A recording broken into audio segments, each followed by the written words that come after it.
So when you call up that shrink in Beverly Hills, you know the one. Doctor, everything will be alright. Instead of asking how much of your time is left, ask him how much of your mind, baby. 'Cause in this life, things are much harder than in the afterworld. Hi, it's Dr. Michael Whitman, and this is the podcast, The Shrink in Beverly Hills. We're also adding a YouTube show to it, so this is the first episode of that, it looks like. And so bear with me, I haven't really done YouTube, and just trying to extend myself and reach more people and hopefully be of service. So I had a couple different things I was thinking about talking about today. I think I'm going to start with communication. Obviously, it's a huge thing that therapists, psychologists can help people with. I'm a clinical psychologist, and so I see how communication on a daily basis can either help or hurt people's relationships, self-esteem, success at work. It's just so, I think, important, and yet it's sort of sad. It is sad in school. I don't think I had a communications class in high school. I had one in college, but it's not the same. It's not really about how to communicate better or share yourself more clearly. It was more about different medium like TV and movies. It was that kind of communications class. So I think it's something that really needs to be talked about. I mean, I think maybe I took like public speaking and debate, but again, those are unique forms of communication. They're not your typical talk with your girlfriend, husband, coworker, boss, grocer, your daily life. So there's I'm gonna just jump right in. There's 4 different communication types, and they are aggressive, passive aggressive, passive, and assertive. I'll say them again. Aggressive, passive aggressive, passive, and assertive. So I'm going to break down each one and give you an example maybe of some of them, and then you'll have a sense of all the communication styles, which one you employ the most, how you can improve hopefully, and we'll take it from there. Communicating better is like any skill. If you want to get better at a skill, you need to practice it. So it's not something you can say, oh, okay, now I know how to communicate and now I'm going to fix it. It does take practice, and it might feel like foreign to you, or a foreign language even.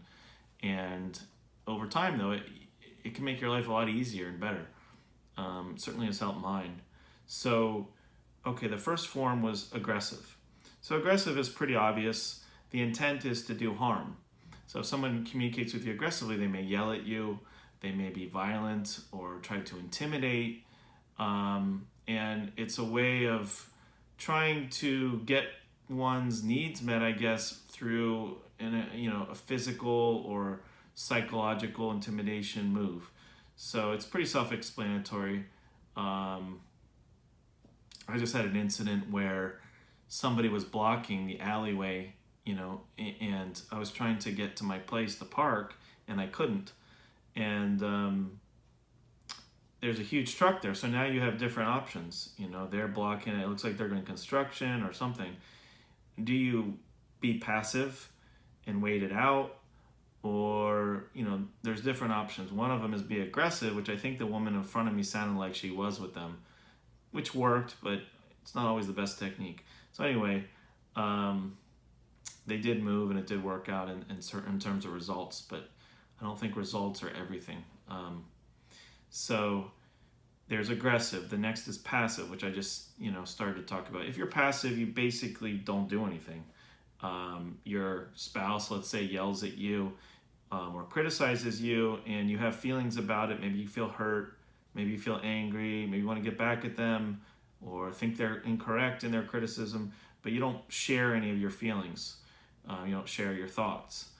So that's a passive approach. Some people are socialized if they, for example, have a domineering parent who's maybe aggressive and doesn't give them enough airtime or listen to them.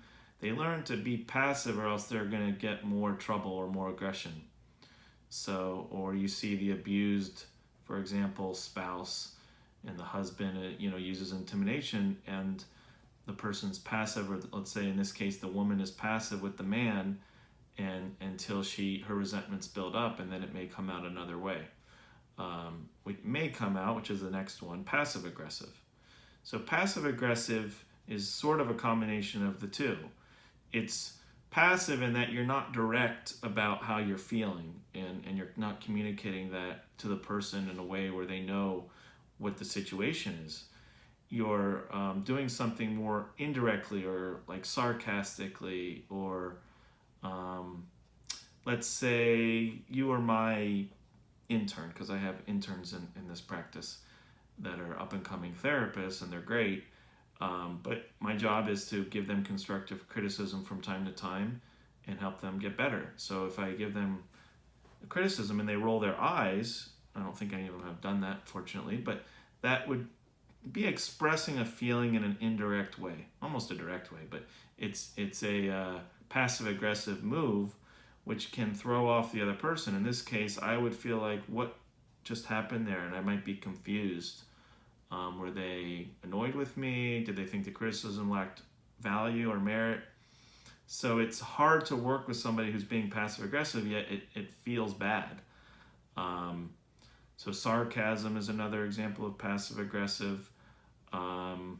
Somebody shows up late to your lunch, the last 2 times, a friend. The next time you meet with them, you show up 3 times as late. And so you're basically mad at them or angry at them for showing up late, keeping you waiting, and then you get them back by making them waiting twice as long. So what's missing there would be an assertive approach, which is what I'll get into now. So this is the type of communication that usually works best in terms of both results and also how you feel about yourself, and building good relationships, and ending ones that don't work. But it generally is recommended by the field of psychology, I would say. So in that case, you talk about your needs, your feelings, what you like, what you don't like. And that begins with an I statement. So I would say, I feel frustrated that you show up late to our lunches regularly. And I'm kept here waiting, and it kind of, let's say I feel sort of off-put in the beginning of the lunch, and I don't want to feel that way. I want to feel like we're off to a good start in the lunch. So that would be a lot of I statements, so about my feelings and my needs. I need for you to be on time for lunch if you want this to be a regular thing. Or I don't like, right?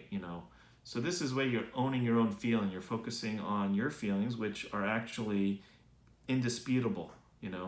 If I say I feel sad when I wait for someone for lunch, even if that sounds odd to someone, they can't really say, no, you don't, because I'm an expert on my feeling. So that's a good thing about I statements too, is it's sort of like you own it, and it's clearly your experience.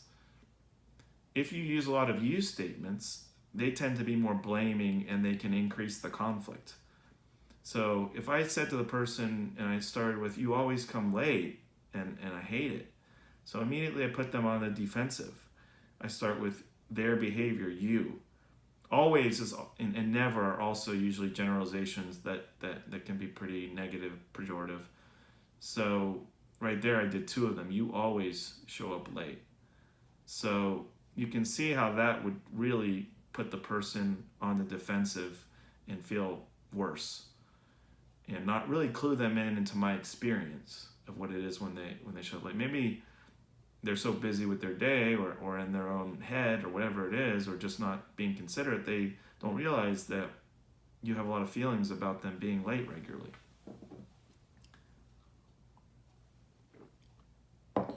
So those are the 4.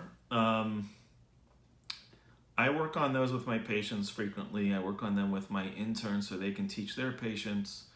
And like I said, isn't that a shame that we aren't taught that more, growing up? It can make a world of difference in your relationships. And when I do couples therapy, it's one of the first things usually we work on is communication, because that's usually the heart of the problem.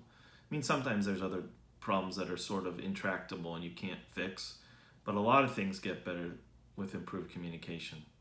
And even if they do break up, because some couples come sort of on their last leg and some of them are headed towards a breakup, then at least when they break up, they might be more civil, they might be more, communicate better, they might be better able to express their needs or their co-parenting needs. It could be better for the whole family. So yeah, in couples, it comes into play maybe even quicker than in individual therapy. So that's my spiel on communication. I hope you found it useful. And I'm Dr. Michael Whitman, and I have the podcast, The Shrink in Beverly Hills. Hope everyone has a great day. I feel pretty good about it. See the I statement?